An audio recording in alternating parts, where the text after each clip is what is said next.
Hello students, welcome to physics forum. তো আজকে আমাদের শুরু হচ্ছে ক্লাস 11 এর সেকেন্ড চ্যাপ্টার, একমাত্রিক গতি বা ওয়ান ডাইমেনশনাল মোশন। ক্লাস 11 এর যে প্রথম চ্যাপ্টার ছিল ইউনিট অ্যান্ড মেজারমেন্ট বা ভৌত রাশির পরিমাপ এবং মাত্রা, তার উপর আমাদের 4টে পার্টে ভিডিও দেওয়া আছে, সেটা তোমরা অবশ্যই দেখবে। তো আজকে আমরা শুরু করব একমাত্রিক গতির একটা টপিক আমরা নিয়েছি। ফার্স্ট যে টপিক আছে সেটা হচ্ছে কি নির্দেশতন্ত্র কি জিনিস আর রৈখিক গতি কি জিনিস। যাই হোক, আমরা ধাপে ধাপে করে যাব। তো প্রথমে আমরা দুটো নাম দেখব, একটা হচ্ছে গিয়ে স্থিতি কি জিনিস আর গতি কি জিনিস। দেখো, নাম শুনেই বুঝতে পারছি স্থিতি কি জিনিস। স্থিতি হচ্ছে গিয়ে যদি কোনো বস্তু বা বস্তু কণা স্থির অবস্থায় থাকে তখন তার অবস্থাকে আমরা বলবো স্থির অবস্থা বা স্থিতিশীল অবস্থা বা স্থিতি, এবং সেই বস্তুটাকে বলবো আমরা স্থিতিশীল বস্তু। ওকে, তো আমরা স্থিতি থেকে পড়লাম কি না, কোনো বস্তু যদি স্থির অবস্থায় থাকে তখন তার অবস্থাকে আমরা কি বলি, স্থিতি বা স্থিতিশীল অবস্থা, আর সেই বস্তুটাকে আমরা বলি স্থির বস্তু।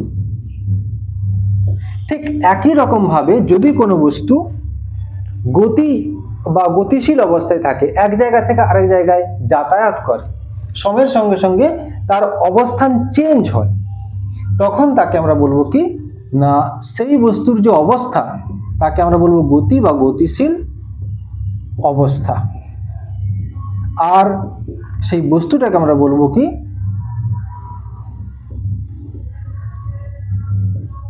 গতীয় বস্তু বা গতিশীল বস্তু বা গতিশীল বস্তু। তাহলে কি দেখলাম না, যদি কোনো বস্তু স্থির অবস্থায় থাকে তার মানে যে সময়ের সঙ্গে সঙ্গে তার অবস্থান চেঞ্জ হচ্ছে না, আর যদি কোনো বস্তু গতিশীল অবস্থায় থাকে তার মানে সময়ের সঙ্গে সঙ্গে তার অবস্থান চেঞ্জ হচ্ছে। তো এটা গেল আমাদের স্থিতি কি জিনিস আর গতি কি জিনিস। এর সঙ্গে সঙ্গেই আমরা শিখব যে চরম স্থিতি কি জিনিস আর চরম গতি কি জিনিস, বা এগুলোকে কি বলা হয় না, পরমও বলা হয়, চরম বা পরম। তো প্রথমে যে আমি স্থিতি বা গতির কথা বললাম সেটাকে আমরা এখন কি বলছি না, চরম স্থিতি বা চরম গতি। তো চরম স্থিতি বা গতি কাকে বলবো? দেখো, যখন আমরা কোনো একটা বস্তুকে স্থির বলছি বা গতিশীল অবস্থায় আছে বলছি, তো সেটা কারুর না কারুর সাপেক্ষে বলছি, ঠিক আছে? যেমন ধরো, তুমি রাস্তার ধারে দাঁড়িয়ে আছো আর তোমার সাইড দিয়ে একটা বাস চলে গেল বা একটা বাইক চলে গেল, তাহলে আমরা কি বলবো না, তোমার সাপেক্ষে বাইকটা হচ্ছে কি গতিশীল অবস্থায় আছে, কিন্তু ওই বাইকটা যে অন্য সবার সাপেক্ষেই গতিশীল অবস্থায় থাকবে তার কোনো মানে নেই। আর একটা এক্সাম্পল দিচ্ছি, ধরো তোমার 3 বন্ধু, তার মধ্যে তোমার 2 বন্ধু একটা বাসের মধ্যে পাশাপাশি সিটে বসে আছো। বাসটা গতিশীল অবস্থায় আছে, বাসটা এক জায়গা থেকে আরেক জায়গায় যাচ্ছে, আর বাসটা যে রাস্তা দিয়ে যাচ্ছে সেই রাস্তার সাইডে তোমার আরেক বন্ধু, যে 3 নম্বর বন্ধু, সে দাঁড়িয়ে আছে। এখন দেখো, যে তোমার যে 3 নম্বর বন্ধু তার সাপেক্ষে কিন্তু তোমার 2 জন বন্ধু এবং বাস সবাই কিন্তু গতিশীল, কিন্তু ভেবে দেখো ওই যে পাশাপাশি সিটে তোমরা 2 জন বন্ধু বসে আছো, তোমাদের একজনের সাপেক্ষে আরেকজন সবসময় স্থির অবস্থাতেই আছে। তার মানে কোনো একটা বস্তু স্থির বা গতিশীল এটা ডিপেন্ড করছে কার উপর না, আমি কার সাপেক্ষে বলছি। ওকে, তো এইখান থেকেই আসছে যে চরম স্থিতি আর চরম গতি কি জিনিস। বলছে চরম স্থিতি এমন এক প্রকারের স্থিতি যে যদি কোনো বস্তু বা বস্তু কণা এই মহাবিশ্বের সমস্ত প্রকার বস্তুর সাপেক্ষে স্থির হবে, তখন সেই বস্তুর স্থিতিকে আমরা বলবো চরম স্থিতি, যেটা কখনো সম্ভবই নয়। ওকে, যেমন ধরো, যদি আমরা বলি যে এই পৃথিবীতে আমি আর হচ্ছে কি তুমি বা তোমার 2 বন্ধু এই পৃথিবীর উপর দাঁড়িয়ে আছো, তাহলে আমরা কি বলছি না, আমরা একে অপরের সাপেক্ষে স্থির অবস্থায় আছি। কিন্তু ভেবে দেখো, যদি তুমি বা তোমার আরেক বন্ধু পৃথিবী ছেড়ে অন্য কোনো গ্রহে চলে যায় এবং সেখান থেকে আমাদের ফলো করে, তাহলে তার সাপেক্ষে আমাদের পৃথিবী সহ আমরা সবাই কিন্তু গতিশীল হয়ে যাব। ওকে, তো কি দেখলাম না, চরম স্থিতি বা চরম গতি তাহলে কাকে বলে না, যদি কোনো বস্তু বা বস্তু কণা এই মহাবিশ্বে থাকা অন্যান্য সমস্ত প্রকার বস্তু বা বস্তু কণার সাপেক্ষে স্থির অবস্থায় থাকে, তখন সেই বস্তুর অবস্থাকে আমরা বলবো চরম স্থির বা চরম স্থিতি। ঠিক একই রকম ভাবে যদি কোনো বস্তু এই মহাবিশ্বের অন্যান্য সকল বস্তুর সাপেক্ষে গতিশীল অবস্থায় থাকে, তখন তাকে আমরা বলবো যে ওই বস্তুটা চরম গতি অবস্থায় আছে বা চরম গতিশীল অবস্থায় আছে।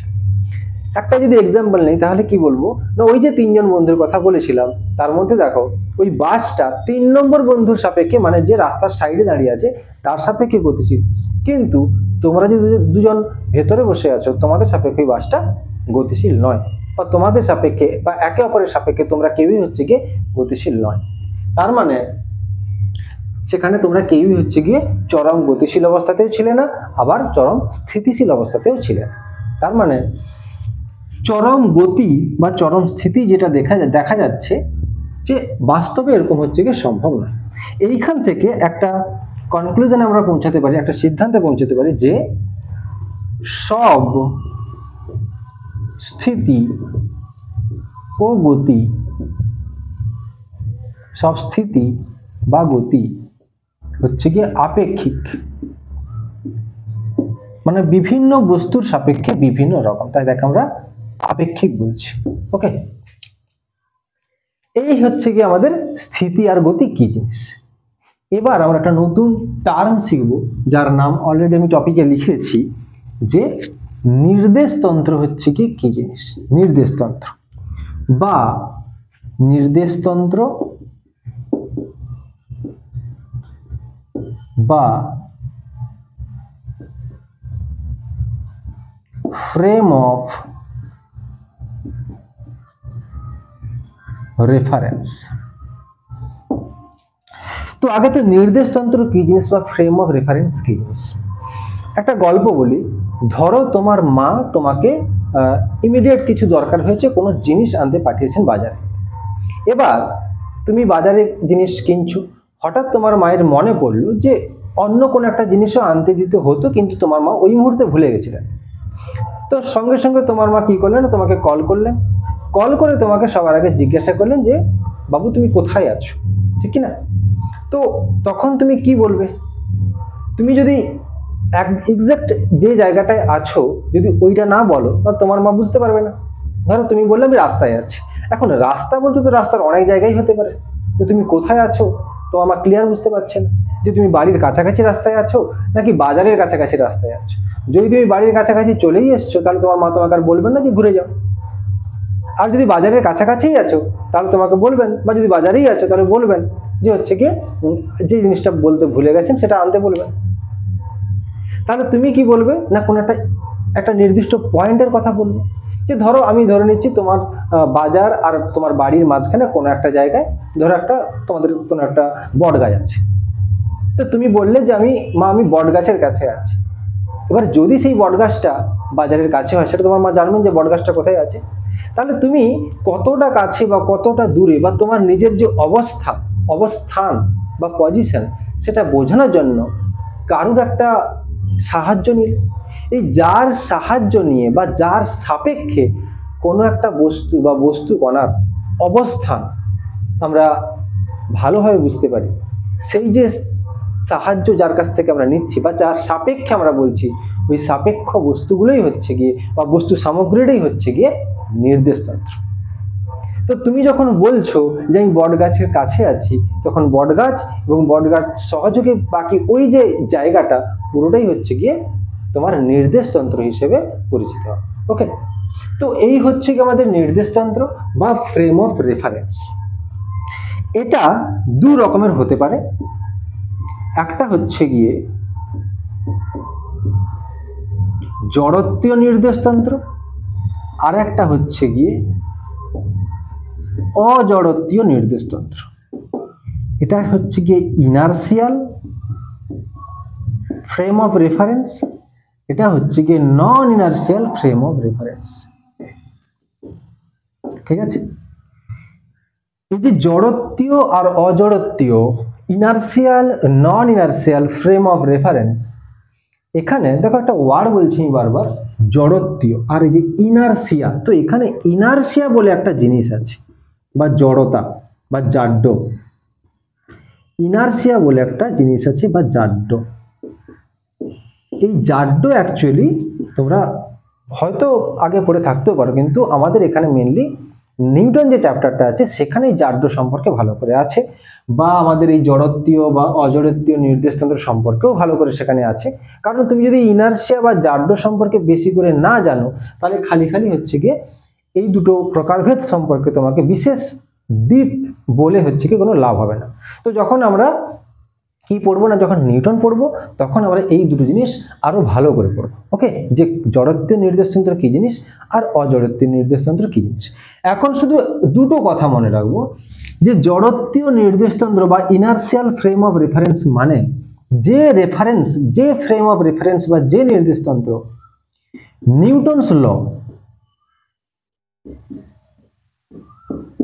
নিউটনস ল কে মেনে চলে তাকে আমরা বলবো হচ্ছে কি জড়ত্বীয় নির্দেশতন্ত্র।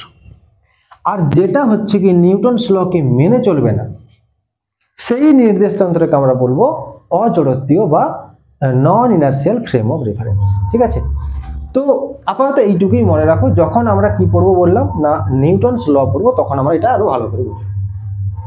এখানে আমরা কোথায় চলে যাব না, নির্দেশতন্ত্র বা ফ্রেম অফ রেফারেন্সকে আমরা কি করতে পারি না, এর কয়েকটা প্রকার আছে, যে নির্দেশতন্ত্র কত রকমের হতে পারে, বা বস্তুর অবস্থানকে বোঝানোর জন্য নির্দেশতন্ত্রকে আমরা কত প্রকারে নিতে পারি। তো এখানে একটা আছে কার্তেশীয় নির্দেশতন্ত্র, কার্তেশীয় নির্দেশতন্ত্র, ওকে, বা কার্তেশিয়ান। 2 নম্বরে হচ্ছে গিয়ে পোলার নির্দেশতন্ত্র, আর একটা আছে গোলীয় নির্দেশতন্ত্র বা স্ফেরিক্যাল। এই 3 প্রকারের নির্দেশতন্ত্র আপাতত আমাদের আছে। এর মধ্যেও আমরা আবার মেনলি পড়বো হচ্ছে গিয়ে প্রথম দুটো, কার্তেশীয় নির্দেশতন্ত্র বা পোলার নির্দেশতন্ত্র। ওকে, এবার আচ্ছা এটাকে আমি একটু মুছে দিই।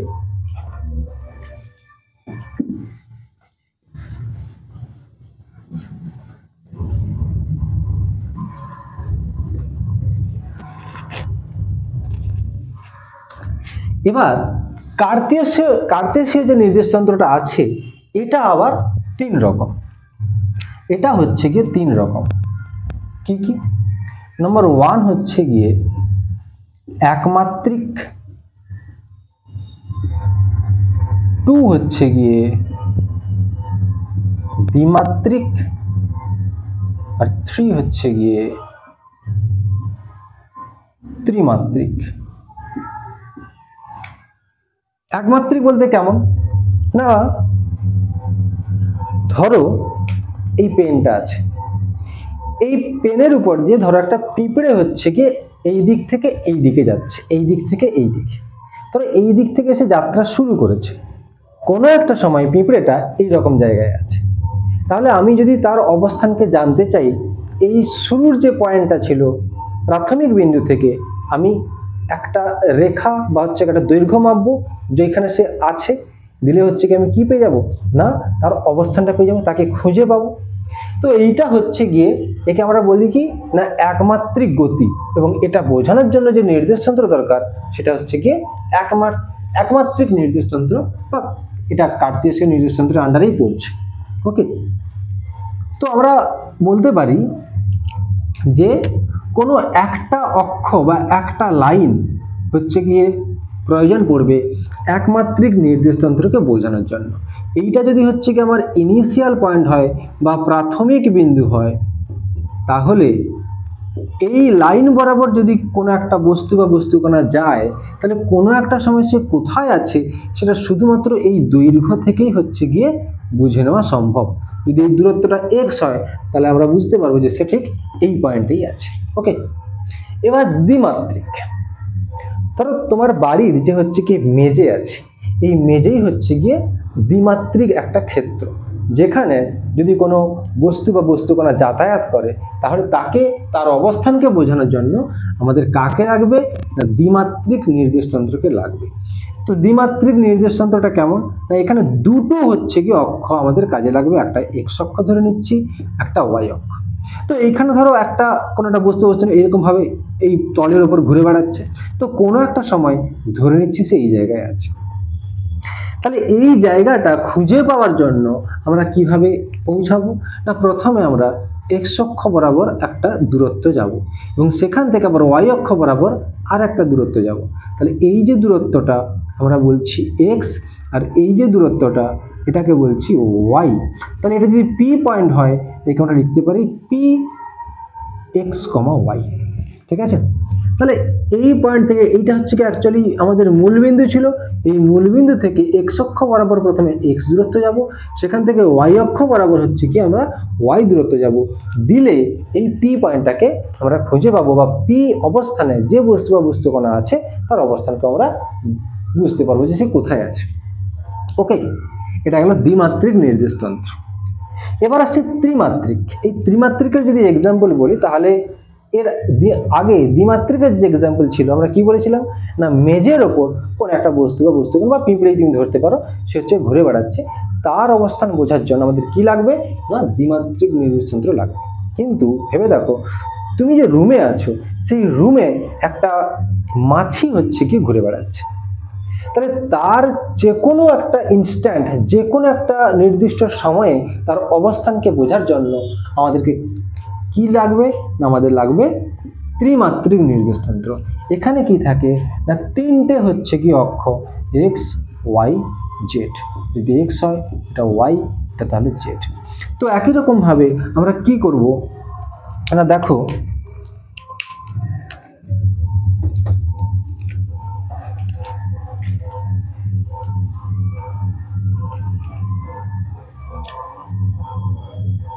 রুমের মধ্যে যদি বলি, তাহলে এখানে তিনটে অক্ষ পারপেন্ডিকুলার ভাবে থাকবে পরস্পরের সঙ্গে। তাহলে ধরো কোনো একটা সময় আমাদের যে মাছিটা আছে সে এইরকম জায়গায় আছে, তাহলে এইটাকে পাওয়ার জন্য এই পয়েন্টটাকে বা এই অবস্থানটাকে বোঝার জন্য আমরা কি করব, মূলবিন্দু থেকে প্রথমে ধরো এইরকম একটা জায়গায় গেলাম, সেখান থেকে ওয়াই অক্ষ বরাবর আবার একটা দূরত্ব এলাম, তারপরে আমাকে জেড অক্ষ বরাবর আরো কিছুটা উপরে উঠতে হবে, দিলে গিয়ে ওই পয়েন্টটাকে পাবো। ঠিক এইভাবে এখানে যদি আমরা দেখি যে তার মানে সে এক্স অক্ষ বরাবর সামথিং একটা দূরত্ব থাকবে, আবার ওয়াই অক্ষ বরাবর থাকবে, আবার জেড অক্ষ বরাবর থাকবে। তো 3D পিকচার আর রাখছি না এখানে। তো এটা যদি পি বিন্দু হয়, তাহলে এখানে যদি এক্স আর ওয়াই হয়, এখানে এক্স ওয়াই জেড এইরকম ভাবে হচ্ছে কি আমাদের ত্রিমাত্রিক নির্দেশতন্ত্র হবে। এবং ত্রিমাত্রিক নির্দেশতন্ত্রের সাহায্যে যে গতিকে আমরা রিপ্রেজেন্ট করতে চাইছি সেই গতিটা কি ত্রিমাত্রিক গতি। ওকে, তো এই গেল হচ্ছে কি আমাদের কার্তেশীয় নির্দেশতন্ত্র। এটা গেল কার্তেশীয় নির্দেশতন্ত্র। এবার আসছে পোলার নির্দেশতন্ত্র।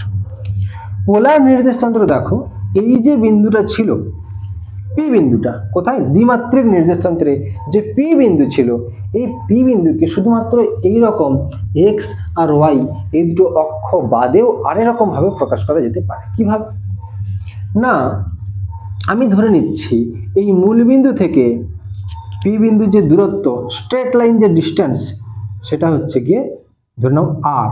ঠিক আছে, এটা আর দূরত্ব। তো এই আর যদি আমি ফিক্সড করে দেই, তাহলে দেখো আর এখান থেকে এক্স অক্ষের সঙ্গে যদি আমি থিটা ফিক্সড করে দেই, তাহলে আর আর থিটা দিয়ে এই পয়েন্টটাকে খুঁজে পাওয়া সম্ভব। ধরো এই আরটা হচ্ছে আমি ধরে নিচ্ছি এই পেনটা, তাহলে দেখো এই পেনটার ডিস্টেন্স এখানেও হবে, এখানেও হবে, এখানেও হবে। তার মানে এই পয়েন্টটা অ্যাকচুয়ালি এখানে এখানে এখানে বিভিন্ন জায়গায় হচ্ছে, কারণ আর যদি ফিক্সড করি, আর তো হচ্ছে এরকমও থাকতে পারে মূলবিন্দু থেকে, এরকমও থাকতে পারে, এইরকম এইরকম এরকম, তার মানে প্রত্যেকটা পয়েন্টই হতে পারে। তো সেই পয়েন্টগুলোকে আবার আরো ফিক্সড করার জন্য আমরা কি করছি, একটা এখানে কোণ বা অ্যাঙ্গেল দিয়ে দিচ্ছি। দিলে কি হবে, যদি বলি ধর হচ্ছে কি এর লেন্থ 10 সেন্টিমিটার আর কত অ্যাঙ্গেলে আছে না 30 ডিগ্রি অ্যাঙ্গেলে আছে, তাহলে একটা ফিক্সড জায়গাতেই হবে, কোথাও নড়তে পারবে না এই পয়েন্টটা, তখন আমরা ফিক্সড পয়েন্টকে হচ্ছে খুঁজে পাবো। তার মানে আর থিটার সাহায্যে হচ্ছে গিয়ে দ্বিমাত্রিক নির্দেশতন্ত্রে এই পি পয়েন্টকে বোঝানো সম্ভব। আর তখন আমরা পি কে এরকমও লিখতে পারি যে P of R comma theta. তার মানে এই যে পি অফ এক্স ওয়াই আর পি অফ আর থিটা বা কার্তেশীয় নির্দেশতন্ত্র আর পোলার নির্দেশতন্ত্র, এদের মধ্যে অবশ্যই একটা সম্পর্ক আছে, আর আমরা সেই সম্পর্কটাকে হচ্ছে খুঁজব। ঠিক আছে, তো এখান থেকে দেখো যদি এটা থিটা হয়, আমি যদি নাম দেই, ধরো এটা এ, এটা বি, এটা হচ্ছে কি তো পি তো দেওয়াই আছে, এবিপি।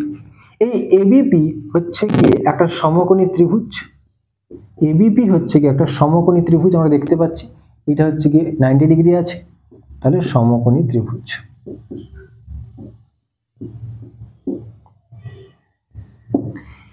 যদি এবিপি সমকোণী ত্রিভুজ হয়, তাহলে এখান থেকে আমরা বলতে পারি যে সাইন থিটা সমান কি হয়, সাইন থিটা ইকুয়ালস টু হয়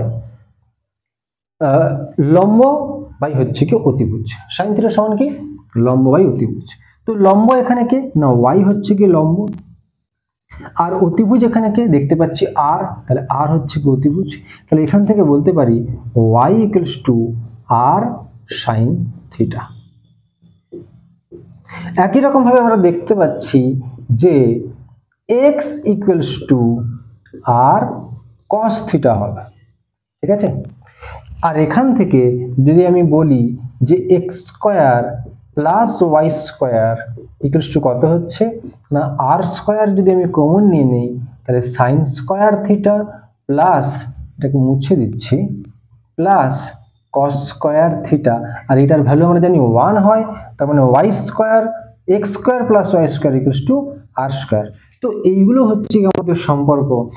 তাহলে কি কি পেলাম, একটা পেলাম X square plus Y square equals to R square, এটা একটা পেলাম।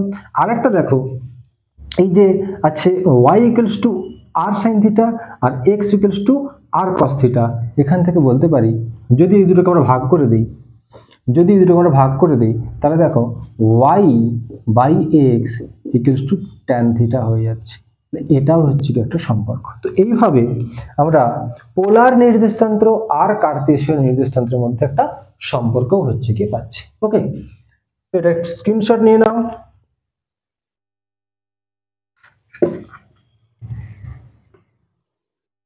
এবার আমরা দেখব রৈখিক গতিতে যে সমস্ত ভৌত রাশিগুলো আছে, যেমন ধরো সরণ আছে, দূরত্ব আছে, ত্বরণ আছে, বেগ আছে, দ্রুতি আছে, এইগুলো সম্পর্কে এগুলো অলরেডি আমরা জানি, তারপরেও জাস্ট একবার মনে করিয়ে দিচ্ছি, তারপর আমরা চলে যাব দু একটা অঙ্কে। ওকে, তো একটাকে আমরা ধরছি স্কেলার, ওটা দুটো ভাগ করে দিচ্ছি যাতে বুঝতে সুবিধা হয়। স্কেলার পার্ট রাখছি একটাকে, আর এটাকে রাখছি ভেক্টর পার্ট।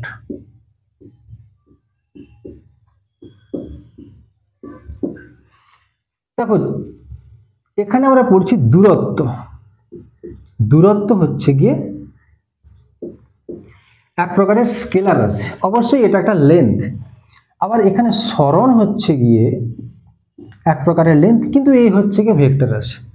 তো কি করে বুঝবো, দেখো দূরত্ব ধরো এইটা একটা পয়েন্ট এ, এইটা একটা পয়েন্ট হচ্ছে গিয়ে বি। এখন কেউ ধরো হচ্ছে কি এই রাস্তা ফলো করে বি অবধি এলো, কেউ হচ্ছে গিয়ে এ থেকে ডিরেক্ট স্ট্রেট বি পর্যন্ত চলে এলো, কেউ আবার হচ্ছে গিয়ে এরকম ভাবে বি পর্যন্ত এলো। তো দূরত্ব কোনটা না, যে যদি বলি এটা একটা দূরত্ব, এ থেকে বি পর্যন্ত আসার জন্য যে রাস্তাটা ফলো করে আসা হয়েছে তার টোটাল দূরত্বই হচ্ছে কি অ্যাকচুয়ালি দূরত্ব, তার টোটাল যে লেন্থ বা দৈর্ঘ্য সেটাই হচ্ছে কি দূরত্ব। তাহলে এখানে এটা একটা দূরত্ব হতে পারে, আবার এটা অন্য কোনো একটা বস্তু কোণার দূরত্ব হতে পারে সেই এ থেকে বি তে আসার জন্য, আবার এটাও একটা দূরত্ব হতে পারে। ওকে, কিন্তু যদি আমি বলি সরণ, সরণ সবসময় মনে রাখবে প্রাথমিক এবং অন্তিম, এটাকে আমরা বলছি প্রাথমিক বিন্দু বা ইনিশিয়াল পয়েন্ট, আর এটা হচ্ছে গিয়ে অন্তিম বিন্দু বা আমাদের হচ্ছে গিয়ে ফাইনাল পয়েন্ট। ঠিক আছে, এই দুটো বিন্দুর মধ্যে অন্তিম আর ফাইনাল যে পয়েন্ট আছে, সেই দুটো পয়েন্টের মধ্যে যে স্ট্রেট লাইন ডিস্টেন্স, সরল রৈখিক যে দূরত্ব, সেটাই হচ্ছে গিয়ে সবসময়ের জন্য সরণ হবে। অর্থাৎ এ থেকে বি এ কেউ যদি এরকম ভাবেও আসে, তাহলে এ থেকে বি অব্দি এইরকম ভাবে এসছে, যদি বলি সরণ কত, না সরণ সবসময় এর থেকে এর স্ট্রেট লাইন ডিস্টেন্স হচ্ছে গিয়ে সবসময় জন্য হবে। ওকে, আর সরণ বললাম কি একটা ভেক্টর রাশি, তার মানে ডাইরেকশন কোন দিকে হবে, ডাইরেকশন হবে, এটা যদি প্রাথমিক হয়, এটা যদি প্রাথমিক হয়, আর এটা যদি হচ্ছে অন্তিম হয়, তাহলে প্রাথমিক থেকে অন্তিমের দিকে সবসময় তার ডাইরেকশন। ওকে, এবার এখানে আসছে দ্রুতি বা স্পিড। এই দ্রুতি সমান কি, না দূরত্ব বা অতিক্রান্ত দূরত্ব বাই হচ্ছে গিয়ে সময়। ঠিক আছে, আর এখানে আসছে হচ্ছে গিয়ে বেগ। বেগ সমান হচ্ছে গিয়ে সরণ বাই হচ্ছে গিয়ে সময়। ওকে, হয়তো তোমাদের একটু ভিডিও দেখতে একটু সমস্যা হতে পারে, কারণ মাঝে মধ্যে গান হয়তো শোনা যেতে পারে, ঈদের সময় তো তাই হচ্ছে কি একটু গান শোনা যেতে পারে, তো একটু কষ্ট করে তোমরা দেখে নিও। তো দ্রুতি হচ্ছে গিয়ে দূরত্ব বাই সময়, আর বেগ হচ্ছে গিয়ে সরণ বাই সময়। তো অবশ্যই দ্রুতি হচ্ছে গিয়ে স্কেলার রাশি, আর বেগ হচ্ছে গিয়ে ভেক্টর রাশি। এইখানে একটা জিনিস দেখো, এই যে দূরত্ব আর সরণ, সরণ একে যদি ধরো আমি এস লিখি আর দূরত্ব যদি আমি ডি লিখি, তাহলে S less than or equals to D হবে। ঠিক আছে, কারণ এইখানেই দেখতে পাচ্ছি আমরা যে যেটা এস, এস তো হচ্ছে কি এক কথায় কি এস বলছি দূরত্ব। দূরত্ব কি, দূরত্ব দেখো এক কথায় বেশিও হতে পারে আবার কমও হতে পারে কোনো দুটো নির্দিষ্ট পয়েন্টের মধ্যে। কিন্তু সরণ, সরণ হচ্ছে গিয়ে সব থেকে যে ছোট দূরত্ব, সেটাই হচ্ছে গিয়ে অ্যাকচুয়ালি সরণ।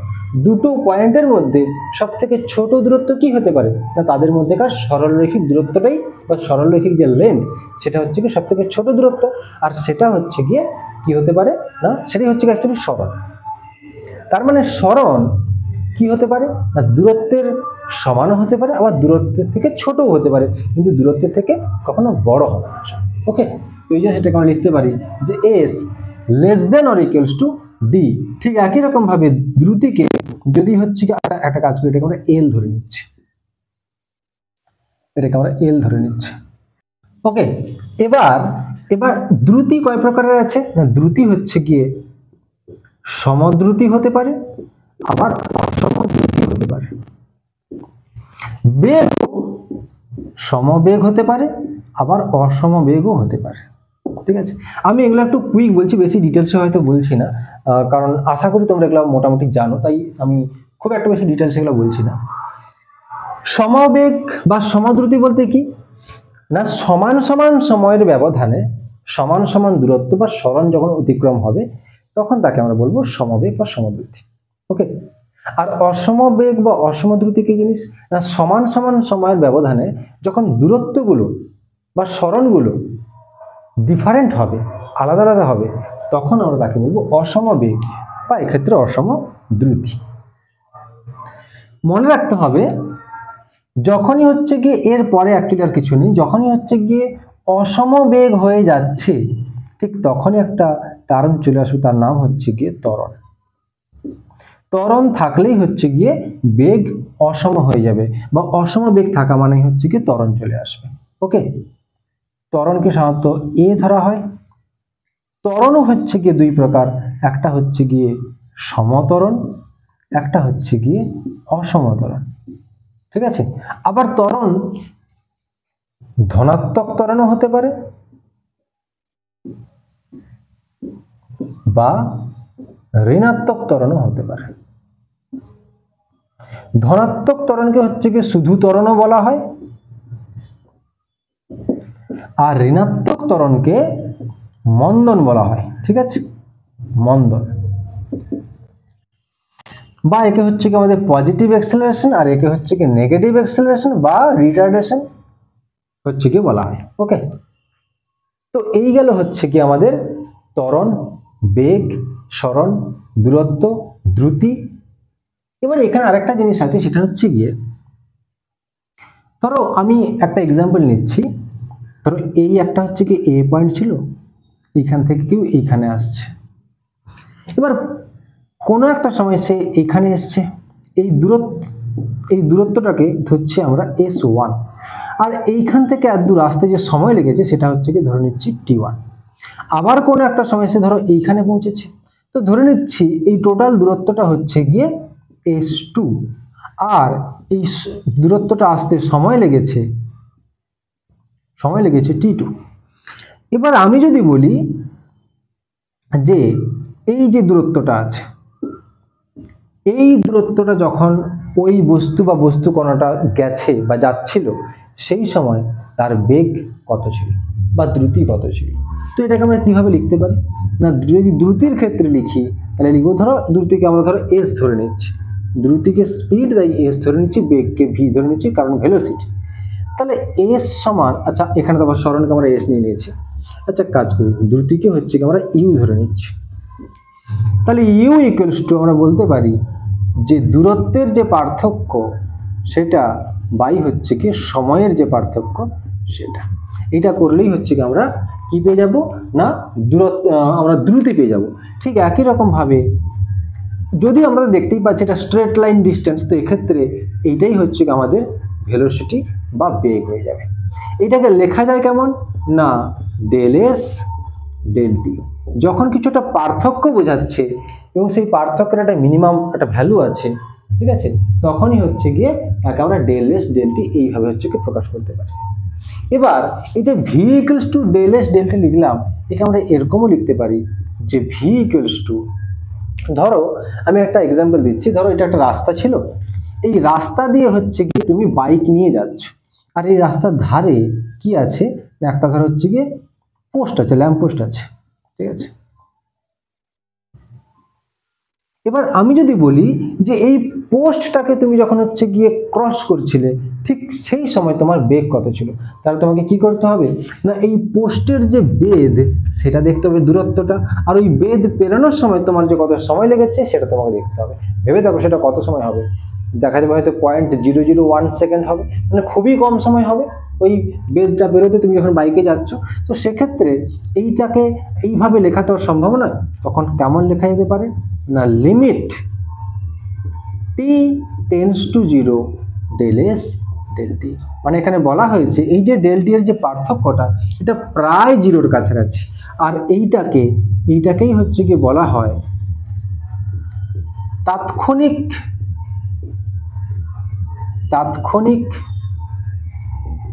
বেগ, ঠিক আছে, তাৎক্ষণিক বেগ। যদি তুমি তাৎক্ষণিক বেগের বইতে তোমাদের যদি বেঙ্গলি মিডিয়ামের যে বই আছে, যদি বলি ছায়া প্রকাশনের বই, তোমরা সেখানে দেখতে পাবে তাৎক্ষণিক বেগের যে সংজ্ঞা আছে সেখানে কি আছে না বলছে ক্রমশ শূন্যের দিকে যাওয়ার সময় অবকাশে। এই যে ক্রমশ শূন্যের দিকে যাওয়ার সময় অবকাশ বলতে কি এইটাই যে t tends to 0, limit T tends to 0। আশা করি তোমরা 11-এ ডেরিভেটিভ শিখছো বা যখন শিখবে, যদি এখনো শিখে না থাকো যখন শিখবে এই সমস্ত টার্ম তোমরা ম্যাথমেটিক্স হচ্ছে কি পেয়ে যাবে, যে লিমিট টেন্ডস টু 0 বলতে আরো ডিটেলস তোমরা অঙ্কে জানতে পারবে, ঠিক আছে। আপাতত একটু মনে রাখো এটা। তো আমি একটু আপাতত বলছি যে টি টেন্ডস টু 0 মানে কি যখন টি এর ভ্যালু প্রায় শূন্য, তো কখন সেটা দেখলাম যখন এই পোস্টকে হচ্ছে কি ক্রস করা হচ্ছিল তখনই দেখলাম টি প্রায় শূন্য, তো তখন তাকে আমরা এরকম লিখতে পারি। আর এইটাকে একসঙ্গে আমরা কি লিখতে পারি, এইটাকে একসঙ্গে লিখতে পারি ভি ইকুয়ালস টু, পুরোটাকে একসঙ্গে কি লিখতে পারি না ডিএস ডিটি, মানে আমরা ডেরিভেটিভ হচ্ছে কি চলে আসছে, ঠিক আছে। ঠিক একই রকম ভাবে যদি আমরা ত্বরণের কথা বলি তাহলে ত্বরণ সমান আমরা কি বলতে পারি, ত্বরণ সমান হচ্ছে গিয়ে ডিভি ডিটি, ঠিক আছে। একেও হচ্ছে কি এরকম ভাবে লেখা যেতে পারতো যে ত্বরণ সমান ডেল ভি ডেল টি। ত্বরণ আমরা কাকে বলি, ত্বরণ হচ্ছে গিয়ে সময়ের সাপেক্ষে বেগ পরিবর্তনের যে হার সেটাকে হচ্ছে আমরা ত্বরণ বলি, ওকে। তো ত্বরণকে হচ্ছে গিয়ে আমরা এটা লিখছি মানে কি এরপরে কি লিখবো না একই রকম ভাবে limit T tends to 0 del V del T, সেখান থেকে ডিভি ডিটি, তার মানে হচ্ছে গিয়ে এখান থেকে আমরা বলতে পারি এর ঠিক পরের লাইনে বলতে পারি যে এ সমান কি হচ্ছে, এ সমান না এ সমান limit T tends to 0 del V del t, আর একেই আমরা একসঙ্গে লিখতে পারি পুরোটাকে ডিভি ডিটি, অর্থাৎ এখানে আমরা ডেরিভেটিভে চলে এসেছি।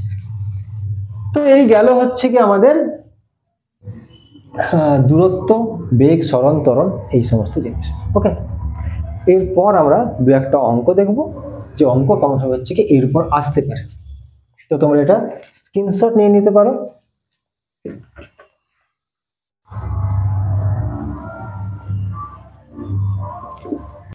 তো এতক্ষণ আমরা যা যা শিখলাম তার মধ্যে প্রথম দিকে যেগুলো ছিল সেগুলো আমরা আগে জানতাম না, আজকেই শিখলাম, মানে 11-এ শিখলাম। কিন্তু শেষের দিকে যেগুলো, যে সমস্ত থিওরিগুলো বললাম, সরণ, বেগ, ত্বরণ, এগুলো আশা করি আমরা আগে থেকেই অনেকটা জানি। যাই হোক, তো হচ্ছে গিয়ে ফার্স্ট অঙ্ক নিচ্ছি। ধরো একটা বস্তু বা বস্তু কণা একটা বৃত্ত বরাবর হচ্ছে গিয়ে ঘুরছে, যে বৃত্তের ব্যাসার্ধ হচ্ছে গিয়ে 7 সেন্টিমিটার। ধরে নিচ্ছি কোনো একটা সময় বস্তু কণাটা এ পয়েন্ট থেকে ঘুরে অর্ধবৃত্ত ঘুরে বি পয়েন্টে পৌঁছালো, এবং এটা যেতে তার সময় লেগেছে 4 সেকেন্ড। ওকে, কোশ্চেন বলেছে গড় দ্রুতি কত আর গড় বেগ কত। তো গড় দ্রুতি সমান আমরা কি জানি, মোট অতিক্রান্ত দূরত্ব বাই মোট সময়। আর গড় বেগ সমান কি জানি, মোট সরণ বাই মোট সময়। ওকে, এবার দেখো, যদি দ্রুতির কথা বলি তাহলে দূরত্ব দরকার। আর দূরত্ব বলতে আমি কি বলেছিলাম না, যে রাস্তা বরাবর যাচ্ছে সেই রাস্তার সম্পূর্ণ দৈর্ঘ্য। তাহলে এখানে সে গেছে কোন দিক বরাবর, না এই বৃত্ত বরাবর হচ্ছে কি গিয়ে এখানে পৌঁছেছে। তাহলে এটা কত, না অর্ধবৃত্ত অবধি গেছে বলেছে, তাহলে এই দূরত্বটা হচ্ছে কি অর্ধ পরিধি হবে। আমরা জানি পরিধি সমান 2 পাই আর, তার মানে এটা তার অর্ধেক হবে, মানে বাই 2 ইকুয়ালস টু হচ্ছে কি পাই আর। তাহলে কি হবে, টোটাল দূরত্বই হচ্ছে কি আমাদের পাই আর, বাই সময় হচ্ছে কি 4, তার মানে 22/7 ইন্টু এই আর বলতে 7 বাই 4, 7 কেটে গেলে এটা হয়ে যাবে 5.5 মিটার পার সেকেন্ড। এটা গেল গড় দ্রুতি। গড় বেগ তাহলে কি হবে, মোট সময়, তাহলে মোট সরণ। সরণ আমরা কি করে দেখি, না ফার্স্ট পয়েন্ট আর লাস্ট পয়েন্টের মধ্যেকার সরলরেখী দূরত্ব। তাহলে এটা যদি ব্যাসার্ধ 7 হয়, এটা টোটালটা ব্যাস হবে, তাহলে 7 ইন্টু 2 বাই 4, 14/4, তার মানে 3.5 মিটার পার সেকেন্ড। ঠিক আছে, এটা গেল গড় দ্রুতি আর গড় বেগ। ঠিক একই রকম ভাবে ধরে নাও এই এ পয়েন্ট থেকে বৃত্ত বরাবর গিয়ে আবার এ পয়েন্টে পৌঁছালো, আর এতে তার সময় লেগেছে আগেরটা 4, এটাও হচ্ছে কি 4 সেকেন্ড, টোটাল 8 সেকেন্ড। তাহলে এক্ষেত্রে যদি গড় দ্রুতি বার করি তাহলে দেখো সম্পূর্ণ 2 পাই আর হয়ে যাবে। তার মানে হচ্ছে কি গড় দ্রুতির ক্ষেত্রে হয়ে যাবে কি, না 2 পাই আর বাই হচ্ছে গিয়ে 4 8 সেকেন্ড। তার মানে 2 ইন্টু 22 ইন্টু 7 বাই 7 ইন্টু 8, তার 7 কেটে গেলে 2 4 8 4 5.5 মিটার পার সেকেন্ড। কিন্তু যদি আমি হচ্ছে কি গড় বেগের ক্ষেত্রে বলি, তাহলে দেখো এ পয়েন্ট শুরু করেছিল মানে প্রাথমিক বিন্দু এ, আবার ঘুরে এ পয়েন্টে পৌঁছে গেছে, তার মানে অন্তিম বিন্দু এ, তার মানে মোট সরণ এখানে 0, তার মানে গড় বেগও হচ্ছে গিয়ে 0। বোঝা গেছে? নেক্সট আরেকটা অঙ্ক নিচ্ছি, এটা তোমরা স্ক্রিনশট নিয়ে নিতে পারো। নেক্সট একটা অঙ্ক নিচ্ছি।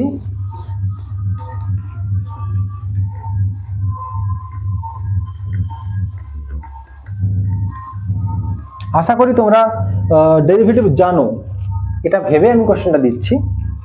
ধরে নিচ্ছি x equals to 8t minus হচ্ছে গিয়ে 3t স্কয়ার।